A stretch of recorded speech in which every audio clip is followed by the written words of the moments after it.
على رسوله الكريم أما بعد فأعوذ بالله من الشيطان الرجيم بسم الله الرحمن الرحيم إن الله يحب التوابين ويحب المتطهرين آمنت بالله صدق الله مولانا العظيم وصدق رسوله النبي الكريم ونحن على ذلك من الشاهدين والشاكرين والحمد لله رب العالمين۔ میرے محترم بزرگوں، بھائیوں اور دوستوں، گناہوں سے توبہ سے متعلق بیان کا سلسلہ چل رہا ہے۔ آج بھی دیکھیں اسی عنوان سے متعلق میں اپنے اکابر سے سیکھی گئی مزید باتیں آپ کی خدمت میں رکھوں گا۔ بس آپ اللہ رب العزت سے دعا فرما دیں کہ صحیح باتیں میری زبان سے کہلوا دے اور ہم سبھی کے لیے ان باتوں کو کارآمد اور نفع بخش بنا دے۔ دیکھیں میرے عزیز بھائیوں، اللہ رب العزت کے دو صفاتی نام ہیں، ایک ہے رحمان اور دوسرا ہے رحیم۔ ہم روزانہ پڑھتے ہیں بسم اللہ الرحمن الرحیم۔ رحمان کے معنی بھی آتے ہیں رحم کرنے والا، اور رحیم کے معنی بھی آتے ہیں رحم کرنے والا، یعنی دونوں کا ماخذ اور دونوں کی بنیاد رحمت ہے۔ یہاں پر سوال یہ پیدا ہوتا ہے کہ اللہ رب العزت نے ایک ہی صفت سے متعلق اپنے لیے دو نام استعمال کیوں فرمائے؟ یعنی رحمان کا لفظ ہی کافی تھا یا رحیم کا لفظ ہی کافی تھا؟ اللہ رب العزت نے ایک ہی صفت سے متعلق دو نام اپنے لیے کیوں پسند فرمائے؟ علماء کرام اس کے علوم و معارف بیان کرتے ہوئے لکھتے ہیں کہ رحمت کا ہونا یہ ایک مستقل صفت ہے، اور اس رحمت کا بے انتہا اور بے درے خرچ کرنا یہ مستقل ایک الگ صفت ہے۔ اس کی مثال میرے عزیز بھائیوں اس طریقے سے سمجھیں کہ مال و دولت کا ہونا یہ ایک صفت ہے۔ ایک شخص کو اللہ رب العزت نے مال و دولت سے نواز دیا، اب وہ بندہ مالدار کہلاتا ہے، یعنی اس کے پاس مال و دولت کا ہونا یہ ایک صفت ہے۔ اور پھر اس مال و دولت کو اللہ رب العزت کے راستے میں اللہ رب العزت کی رضا کی خاطر خرچ کرنا یہ مستقل صفت ہے۔ جیسے آپ نے دیکھا ہوگا کہ بعض لوگوں کو اللہ رب العزت نے مال و دولت سے نوازا ہوتا ہے اور وہ ساتھ ساتھ اپنے مال و دولت کو اللہ رب العزت کے راستے میں خرچ بھی خوب کرتے ہیں۔ اور بعض بھائی ایسے ہوتے ہیں جن کو اللہ رب العزت نے مال و دولت سے نوازا ہوتا ہے، یعنی ان کے پاس مال و دولت تو بہت ہوتا ہے لیکن ان کے اندر دینے کا حوصلہ نہیں ہوتا۔ وہ اپنے مال پر سانپ کی طرح نگراں بنے بیٹھے ہوتے ہیں۔ ایسے لوگ میرے پیارے بھائیوں مالدار نہیں بلکہ مال کے چوکیدار کہلاتے ہیں۔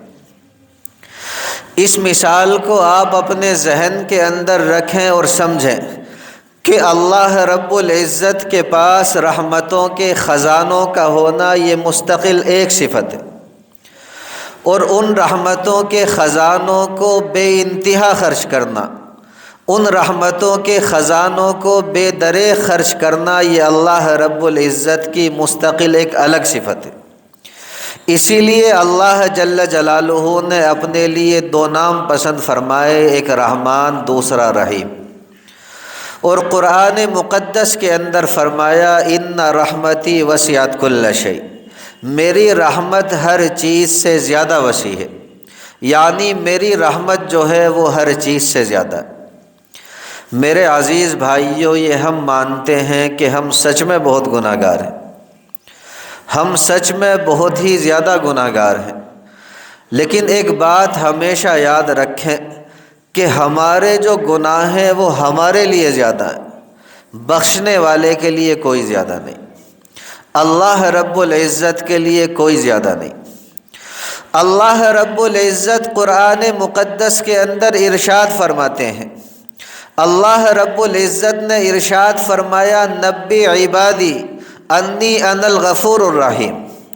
اے نبی اکرم صلی اللہ علیہ وسلم، آپ میرے بندوں کو بتا دیجئے، آپ میرے بندوں کو خبر دے دیجئے کہ میں بہت ہی زیادہ مغفرت کرنے والا اور بہت ہی زیادہ مہربان ہوں۔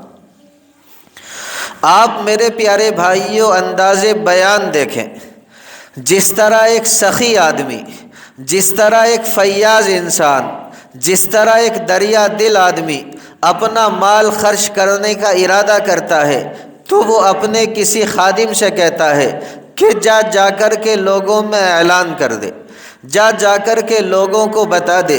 تو اس اعلان کا مقصد یہ ہوتا ہے کہ میں اپنا مال لٹانا چاہتا ہوں، میں اپنا مال خرچ کرنا چاہتا ہوں۔ اللہ رب العزت نے میرے پیارے بھائیوں بالکل یہی انداز اپنایا، اور اللہ رب العزت نے یہ نہیں فرمایا کہ بندوں سے کہہ دو، یہ بھی نہیں فرمایا کہ لوگوں سے کہہ دو، اللہ رب العزت نے فرمایا میرے بندوں سے کہہ دو۔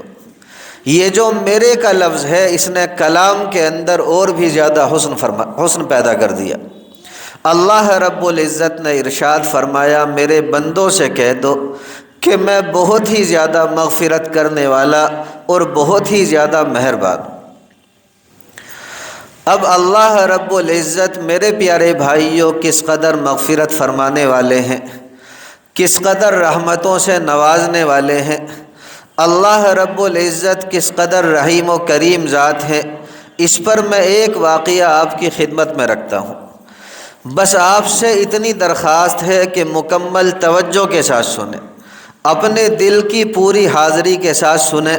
میں یقین کے ساتھ کہہ سکتا ہوں کہ اس واقعے کو سننے کے بعد آپ یہاں سے یہی کہہ کر کے اٹھیں گے اور بار بار کہیں گے کہ اس کائنات کے اندر اللہ رب العزت سے زیادہ رحیم، اللہ رب العزت سے زیادہ کریم کوئی اور ذات ہو ہی نہیں سکتی۔ دیکھیں، حدیث کی ایک کتاب ہے تنبیہ الغافلین، اس کتاب کے اندر میں نے یہ واقعہ پڑھا، اور اس واقعے کے نقل کرنے والے ہیں امام زہری علیہ الرحمہ۔ وہ یوں فرماتے ہیں کہ ایک مرتبہ عمر فاروق رضی اللہ تعالی عنہ بارگاہ نبوی صلی اللہ علیہ وسلم میں روتے ہوئے حاضر ہوئے۔ آپ صلی اللہ علیہ وسلم نے رونے کی وجہ پوچھی۔ عمر فاروق رضی اللہ تعالی عنہ عرض کرنے لگے کہ یا رسول اللہ صلی اللہ علیہ وسلم، ایک نوجوان باہر دروازے پر کھڑا ہے اور کھڑا ہوا رو رہا ہے، اس نے میرے دل کو ہلا کر کے رکھ دیا، اس نے مجھے تڑپا کر کے پھینک دیا۔ نبی اکرم صلی اللہ علیہ وسلم نے ارشاد فرمایا کہ اس نوجوان کو اندر لیا۔ وہ نوجوان حاضر خدمت ہوا تو میرے پیارے بھائیوں زار و قطار رو رہا تھا۔ نبی اکرم صلی اللہ علیہ وسلم نے اس سے پوچھا کہ کیوں رو رہے ہو؟ وہ عرض کرنے لگا کہ اے نبی اکرم صلی اللہ علیہ وسلم، میرے گناہوں کا بوجھ مجھے رلا رہا ہے، مجھے ڈر ہے کہ رب جبار میرے اوپر غضبناک ہوگا۔ نبی اکرم صلی اللہ علیہ وسلم نے اس نوجوان سے ارشاد فرمایا کہ نوجوان، کیا تو نے اللہ رب العزت کے ساتھ کسی کو شریک کیا ہے؟ وہ نوجوان عرض کرنے لگا کہ اے نبی اکرم صلی اللہ علیہ وسلم، نہیں۔ آپ صلی اللہ علیہ وسلم نے ارشاد فرمایا کیا تو نے کسی کو ناحق قتل کیا ہے؟ وہ نوجوان عرض کرنے لگا کہ اے اللہ کے پیارے حبیب صلی اللہ علیہ وسلم، نہیں۔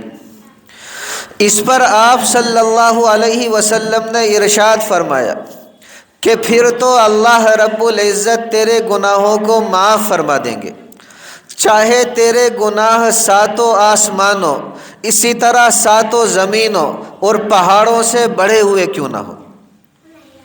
اس کے بعد نبی اکرم صلی اللہ علیہ وسلم نے ارشاد فرمایا کہ نوجوان، یہ بتا کہ تیرا گناہ بڑا ہے یا کرسی بڑھی ہے؟ اور کرسی سے مراد ہے اللہ رب العزت کی کرسی، جس کے بارے میں قرآن مقدس میں کہا گیا وسع کرسیہ السماوات والارض۔ اللہ رب العزت کی کرسی آسمان و زمین کو گھیرے ہوئے ہے، آسمان و زمین کے اوپر چھائی ہوئی ہے۔ وہ نوجوان عرض کرنے لگا کہ اے نبی اکرم صلی اللہ علیہ وسلم، میرا گناہ بڑا ہے۔ نبی اکرم صلی اللہ علیہ وسلم نے ارشاد فرمایا کہ نوجوان، یہ بتا تیرا گناہ بڑا ہے یا عرش بڑا ہے؟ وہ نوجوان عرض کرنے لگا کہ اے نبی اکرم صلی اللہ علیہ وسلم، میرا گناہ بڑا ہے۔ نبی اکرم صلی اللہ علیہ وسلم نے ارشاد فرمایا اگر تیرا گناہ اتنا بڑا ہے، اگر تیرا گناہ اتنا عظیم ہے تو یقین جان عظیم کو رب عظیم ہی معاف فرمائے گا، لیکن بتا تو صحیح کہ آخر تیرا گناہ کیا ہے؟ وہ نوجوان عرض کرنے لگا کہ اے نبی اکرم صلی اللہ علیہ وسلم، مجھے حیا آتی ہے، مجھے شرم آتی ہے۔ نبی اکرم صلی اللہ علیہ وسلم نے ارشاد فرمایا کہ نوجوان، تجھے بتانا تو ضرور پڑے گا۔ اب وہ نوجوان میرے پیارے بھائیوں بارگاہ نبوی صلی اللہ علیہ وسلم میں عرض کرنے لگا۔ وہ نوجوان کہنے لگا کہ یا رسول اللہ صلی اللہ علیہ وسلم، میں کفن چور تھا اور 7 سال تک میں یہی کام کرتا رہا، یعنی کفن چوری کرتا رہا۔ ایک مرتبہ انصار کی ایک نوجوان لڑکی کا انتقال ہوا۔ میں نے اپنی عادت کے مطابق رات کو اس نوجوان لڑکی کی قبر کھودی، اس کے بدن سے کفن اتارا اور کفن اتار کر کے چل دیا۔ کہتا ہے کہ ابھی میں تھوڑی دور ہی پہنچا تھا کہ شیطان نے میرے اوپر غلبہ پا لیا اور شیطان نے میری شہوت کو بھڑکا دیا۔ اے نبی اکرم صلی اللہ علیہ وسلم، میں واپس آیا اور واپس آ کر کے میں نے اس نوجوان مردہ لڑکی کے ساتھ زنا کر لیا۔ کہنے لگا کہ نبی اکرم صلی اللہ علیہ وسلم میں جب زنا سے فارغ ہو کر کے اٹھنے لگا تو مجھے ایسا محسوس ہوا جیسے وہ نوجوان لڑکی مجھ سے یہ جملہ کہہ رہی ہو کہ اے بندے خدا، تجھے قیامت کے دن جزا و سزا دینے والے پروردگار سے حیا نہیں آتی؟ کل آخرت میں جب اللہ رب العزت مظلوم کو ظالم سے بدلہ دلوائیں گے، اس وقت ایسے لوگوں کی موجودگی میں تو مجھے ننگا کر کے چل دیا اور مجھے اللہ رب العزت کے سامنے حالت جنابت میں کھڑی ہونے پر مجبور کر دیا۔ یہ سننا تھا میرے پیارے بھائیوں کہ نبی اکرم صلی اللہ علیہ وسلم کے چہرے پر ناراضگی کے آثار ظاہر ہوئے اور ناراض ہونے والی بات بھی تھی۔ وہ نوجوان میرے پیارے بھائیوں سرکار دو عالم صلی اللہ علیہ وسلم کا یہ انداز دیکھ کر وہاں سے اٹھ کر کے چلا گیا۔ لکھا ہے کہ وہ مدینہ کے باہر پہاڑوں کے درمیان 40 دن تک روتا رہا، اللہ رب العزت کے سامنے گڑ گڑاتا رہا، اللہ رب العزت کے سامنے استغفار کرتا رہا، اللہ رب العزت کے سامنے توبہ تائب ہوتا رہا۔ اسے اللہ رب العزت کے سوا اپنا کوئی اور سہارا نظر نہیں آتا تھا۔ اس نے 40 دن، اس نے 40 رات اللہ رب العزت سے خوب رو رو کر کے دعائیں مانگی۔ آخر میں میرے پیارے بھائیوں آسمان کی طرف نگاہ اٹھا کر کے کہنے لگا کہ رب کریم، اگر آپ نے میرے گناہ کو معاف فرما دیا ہے، اگر آپ نے میری مغفرت فرما دی ہے، اگر آپ نے میری توبہ قبول فرما لی ہے تو پھر آپ اس کی اطلاع سرکار دو عالم صلی اللہ علیہ وسلم کو دے دیں، اور اگر آپ نے میری توبہ قبول نہیں کی تو رب کریم آپ آگ بھیج کر مجھے دنیا کے اندر ہی کوئلہ بنا دیجیے، لیکن آخرت کے عذاب سے بچا لیجیے۔ اتنے میں میرے پیارے بھائیوں جبریل امی علیہ الصلاۃ والسلام نبی اکرم صلی اللہ علیہ وسلم کی خدمت میں حاضر ہوئے اور عرض کیا کہ اللہ جل جلالہ نے آپ کو سلام بھیجا ہے۔ نبی اکرم صلی اللہ علیہ وسلم نے ارشاد فرمایا وہ تو خود سلام ہے، یعنی سلام کا مبدا اور سلام کا منتہا وہی ہے۔ آسان لفظوں میں کہیں کہ سلام کی ابتدا بھی اللہ ہی کی ذات سے ہوتی ہے اور سلام کی انتہا بھی اللہ ہی کی ذات سے ہوتی ہے۔ جبریل امی علیہ السلام نے عرض کیا کہ اللہ جل جلالہ ارشاد فرماتے ہیں، اے نبی اکرم صلی اللہ علیہ وسلم، کیا آپ نے مخلوق کو پیدا کیا ہے؟ آپ صلی اللہ علیہ وسلم نے ارشاد فرمایا کہ مجھے بھی اور ساری مخلوق کو پیدا اللہ رب العزت نے کیا۔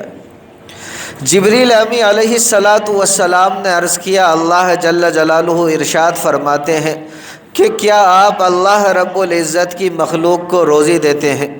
نبی اکرم صلی اللہ علیہ وسلم نے ارشاد فرمایا کہ مجھے بھی اور ساری مخلوق کو روزی دینے والی ذات صرف اور صرف اللہ رب العزت کی۔